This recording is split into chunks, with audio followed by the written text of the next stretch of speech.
पृथ्वी पर वर्ष को मौसमों में विभाजित किया जाता है, जो मौसम में परिवर्तन और दिन के उजाले के घंटों की संख्या पर आधारित होते हैं। दुनिया के अन्य भागों में मौसम अलग अलग होते हैं, लेकिन उत्तरी गोलार्ध में हम 4 अलग अलग मौसमों को पहचानते हैं: वसंत, ग्रीष्म, शरद ऋतु और सर्दी। लेकिन सर्दी क्या है? आइए सर्दियों के मौसम के बारे में थोड़ा जानें। सर्दी वह मौसम है जो ऋतु चक्र में पतझड़ के बाद और वसंत से पहले आता है। हर जनवरी में पृथ्वी अपनी कक्षा में सूर्य के सबसे निकट स्थित बिंदु पेरिहेलियन पर पहुंचती है। कुछ आम गलतफहमियों के बावजूद तापमान में मौसमी गिरावट का हमारे ग्रह की सूर्य से दूरी से कोई लेना देना नहीं है।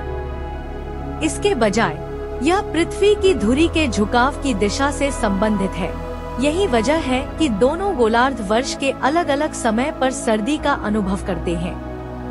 आप जहां रहते हैं उसके आधार पर यह अक्सर अपने साथ ठंडा मौसम और छोटे दिन लेकर आता है।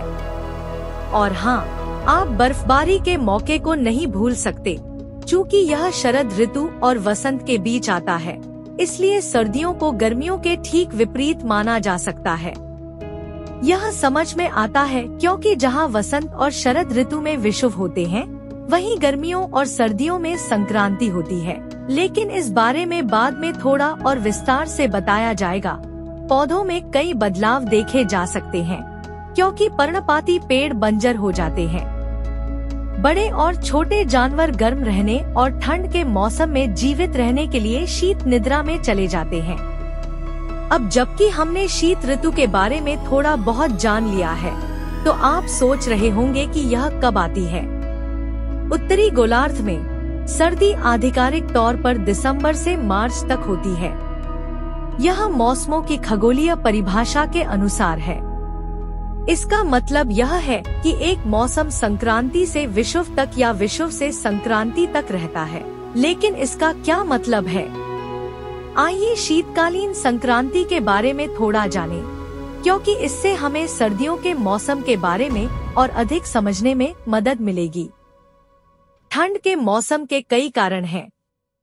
मौसमी रूप से सर्दियों के महीने सबसे ठंडे होते हैं, क्योंकि पृथ्वी का झुकाव सूर्य से दूर होता है।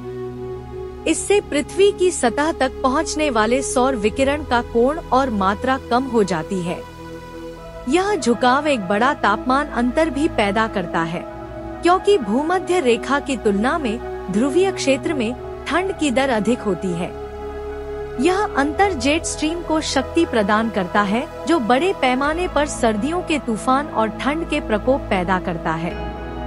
हवा और नमी भी मौसम को कितना ठंडा महसूस कराती है, इस पर असर डालती है। हवा की गति और शरीर की बाहरी नमी ठंड पैदा कर सकती है, जो आपके शरीर के ठंडा होने की दर और आपको कितनी ठंड लगती है उसमें नाटकीय रूप से बदलाव लाती है।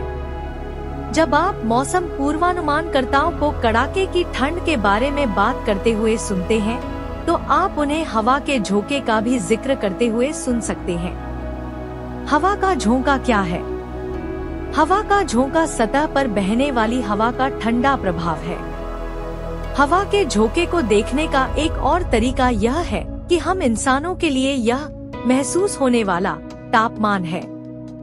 हम हवा के झोंके को इस आधार पर तय करते हैं कि ठंडे तापमान और ठंडी हवाओं के कारण हमारी त्वचा कितनी गर्मी खो देती है। क्या आप अभी भी सोच रहे हैं कि विंड चिल कैसे